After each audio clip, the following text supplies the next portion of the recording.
Hermanos míos, ¿de qué aprovechará si alguno dice que tiene fe y no tiene obras? ¿Podrá la fe salvarlo? Y si un hermano o una hermana están desnudos y tienen necesidad del mantenimiento de cada día, y alguno de vosotros les dice, id en paz, calentaos y saciaos, pero no les dais las cosas que son necesarias para el cuerpo, ¿de qué aprovecha? Así también la fe, si no tiene obras, está completamente muerta.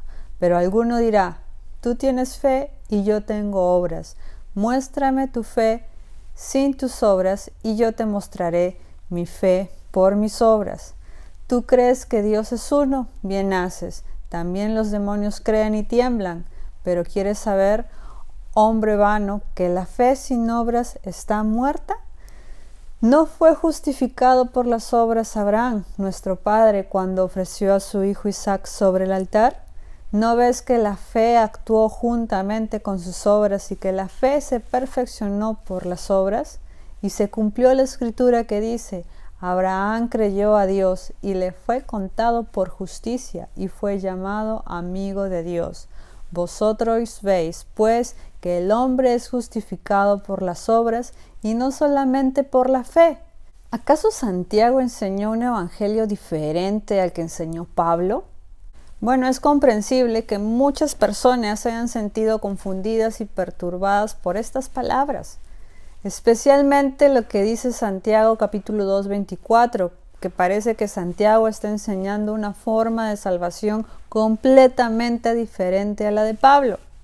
Pablo dice que la única forma en que una persona puede ser justificada ante Dios es a través de la fe únicamente en Cristo. Y eso lo leemos en Romanos capítulo 3, verso 28, que dice, por tanto, concluimos que el hombre es justificado por la fe sin las obras de la ley. Y Gálatas 2, 16 dice, sabiendo que el hombre no es justificado por las obras de la ley, sino por la fe en Jesucristo, también nosotros hemos creído en Cristo Jesús para que seamos justificados por la fe en Cristo y no por las obras de la ley, porque por las obras de la ley nadie será justificado. Pero Santiago parece decir lo contrario, que somos justificados por nuestras obras. Debido a esto, Martín Lutero, que fue el que encabezó la reforma acerca de la enseñanza sobre la justificación por la fe solamente en Cristo, quiso excluir esta epístola de Santiago de la Biblia por completo. Como muchos sabemos, él la llamó una epístola de paja, refiriéndose a que arderá como paja el día del juicio. Pero sabemos que toda la escritura está inspirada por Dios y aunque puede haber algunas aparentes contradicciones, no hay desacuerdos reales entre las diferentes partes de la Biblia cuando se entiende correctamente y, repito, en el contexto correcto. Entonces, ¿cómo armonizamos la epístola de Santiago y las epístolas de Pablo? Primero, Santiago no estaba en desacuerdo con Pablo en el asunto de la justificación por la fe. Ambos eran parte integral del Concilio de Jerusalén cuando esta doctrina de la justificación estaba bajo asedio. Los judaizantes enseñaron que era necesario que los cristianos gentiles se circuncidaran y guardaran la ley para ser salvos. Entonces, los líderes de la iglesia se reunieron para discutir este asunto. Durante el concilio se resolvió unánimemente de una vez por todas que no somos salvos por nuestras obras, sino por la gracia de Dios, por la fe únicamente en Cristo. Y esto lo leemos en Hechos capítulo 15, verso 9 al 11.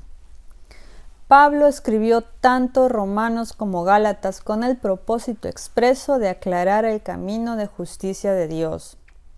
Romanos fue escrito para explicar la verdadera naturaleza del Evangelio, es decir, somos justificados al creer solo en Cristo. Y Gálatas fue escrito para corregir a los cristianos, ya que los falsos maestros intentaban engañar a los nuevos creyentes, haciéndoles creer que también era necesario que guardaran la ley para poder estar bien con Dios. La epístola de Santiago tiene otro contexto y otro propósito, y no era explicar el camino de la justificación en absoluto.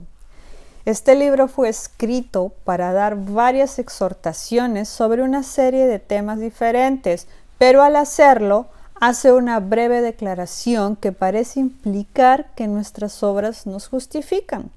Entonces, ¿cómo podemos reconciliar esto con la clara enseñanza de Pablo de que somos justificados por la fe?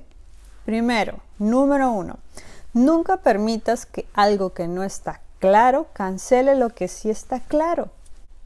Y permíteme ilustrar este principio. Por ejemplo, ¿a qué fuente acudirías para aprender sobre el libro de Efesios, por ejemplo? ¿Leerías un libro en el que el autor menciona el libro de Efesios de una manera breve? ¿O estudiarías un comentario extenso que exponga la epístola versículo por versículo? Bueno, por supuesto yo creo que irías al comentario que expone la epístola en profundidad y detalle. De manera similar, si queremos comprender el tema de la justificación, no busques hacerlo basándote en unas pocas palabras mencionadas por Santiago de manera breve. En cambio, yo creo que deberíamos estudiar aquellas epístolas que fueron escritas específicamente con el propósito de enseñarnos la verdad sobre la doctrina de la justificación, lo que no era el caso de la epístola de Santiago. Nunca hagas que lo que no está muy claro anule la clara enseñanza de la palabra de Dios sobre cualquier tema. Número 2. Pablo está enseñando acerca de la justificación y Santiago está enseñando acerca de la fe. Santiago no cuestiona nada acerca de la justificación por fe. Como hemos visto, él está de acuerdo con Pablo en que es la única forma en que podemos ser salvos. Lo que Santiago en su epístola busca hacer es poner a prueba la profesión de nuestra fe. Por ejemplo, Santiago, en los versos que hemos leído, él pregunta: si alguno no tiene ropa ni comida y tú no le das lo que necesita para abrigarse y comer bien, de nada le sirve que tú le digas que te vaya bien, abrígate y come hasta que te llenes. En otras palabras, él está diciendo: ¿tú crees realmente que esos estómagos vacíos pueden llenarse solos y esos cuerpos que tienen frío pueden vestirse automáticamente? ¿Con solo decirles que se abriguen y que coman? Este tipo de fe no tiene fundamento. Había muchos que tenían una fe superficial, una fe falsa, es decir, una fe de la boca para afuera. Y Santiago pregunta en Santiago capítulo 2, verso 14, ¿puede tal fe salvarlo? Hablando de una fe falsa. Y esta epístola nos enseña que la verdadera fe es mucho más que hacer una confesión o aceptar mental o intelectualmente algo. Recuerda que incluso los demonios creen que Dios es real, ¿pero se salvan? Pues no. Una fe genuina lleva a una persona a poner toda su confianza en la obra terminada de Cristo en la cruz para salvación. Los demonios no hacen esto. Santiago cuestiona la fe de aquellos que dicen ser creyentes. No está enseñando una forma de justificación diferente a la de Pablo. Y número 3, el enfoque de Pablo es acerca de la justificación ante Dios.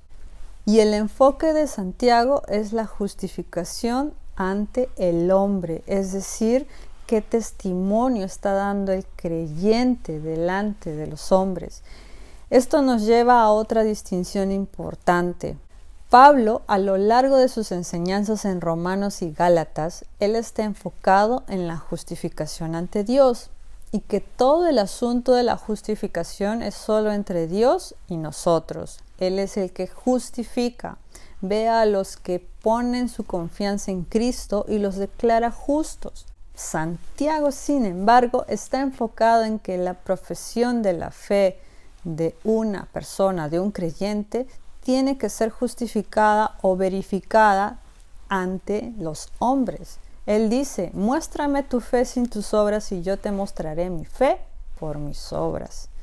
Y cuando comprendemos esto, podemos entender la referencia que Santiago hace de Abraham, que fue justificado cuando ofreció a Isaac.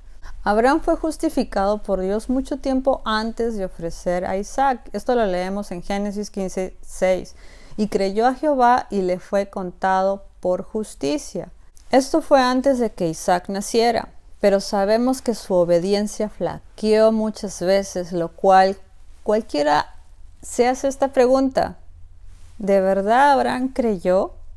Bueno, Dios supo desde el principio que era un verdadero creyente y lo justificó en el momento en que Abraham creyó. Pero un espectador como tú y como yo se quedaría con la duda, ¿verdad? Pasaron décadas desde el día en que Abraham fue declarado justo por Dios hasta el día en que ofreció a Isaac. Ese día que ofreció a Isaac fue el día en que Abraham demostró su fe para que todos lo vieran. Nuestras acciones les permiten a los demás saber que nuestra fe es real, pero ante Dios ya estaba justificado.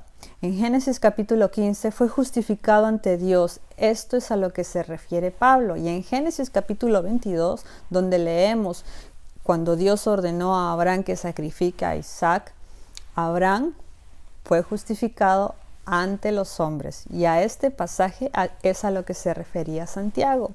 Las obras son los frutos de la justicia, pero enfatizar los frutos nunca producirá frutos. Enfaticemos la causa y los efectos seguirán a esta causa. Enfatiza la gracia y las obras aparecerán. La gracia siempre producirá buenas obras. Las obras nunca producirán gracia. Querido amigo, todos los apóstoles estaban 100% de acuerdo con respecto a esto, que somos justificados solo por creer en Cristo. Nunca permitas que la enseñanza falsa ponga a un apóstol en contra del otro, dando como resultado que tú trates de salvarte a ti mismo con tus obras. El asunto de la salvación se resolvió en la cruz. Descansa en ella. Dios te bendiga. Nos vemos en el siguiente video y no te olvides de suscribirte al canal si es que aún no lo has hecho.